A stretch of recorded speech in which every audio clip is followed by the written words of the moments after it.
եմ տեսնեմ չկզածող նախագահ մեզ, վարչապետ, այդքանը կասեմ։ Ում եք տեսնում այդ վարչապետին։ Քոշարյանին։ Չեք հիշում նախագահության տարիներին։ Նախագահության տարիներին մեզ հայ էինք զգում, ուժեղ էինք զգում, հիմա ինչի նման եք, ոտատակ ընկած կեղտ եք դարել։ Ոչ մի կտոր հող չենք զիջել, հիմի զիջելով այսօր եք գնում։ Ուր են։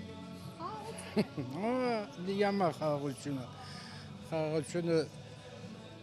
այդպիսի խաղաղություն չի լինում, ես 27 տարի ծառայել եմ, չգիտեմ խաղաղությունը ոնց է լինում։ Խաղաղությունը պիտի հզոր լինես, պաշտպանես սահմանդ, միթիս հողի համար արյուն պիտի տաս, հիմի հենց այնպես խաղաղություն չի լինի, բալա։ Ես էլ հելան որ թոյ կորս ծունողում, իմ տղաս էլ ազգի հերոսա, ոսկե արծիվ շքանշանի ասպետ։ Այդքանը կասեմ։ Ասեցիք, որ ծառայել եք 27 տարի, երբ զորահանդեսին հետևել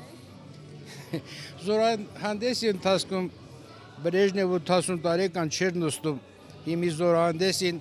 սաղազնակազմը նստած այդ զորահանդեսը, մի րոպե նայել եմ հիասթափել։ Էդա։ Հալամ զորահանդեսի խիմեզ մոտ մասնակցել եմ։ Դիա բալա։ Դե պիտի բոլորը դեմ լինեն այդ կուսակցությանը, որ մի բան ստացվի։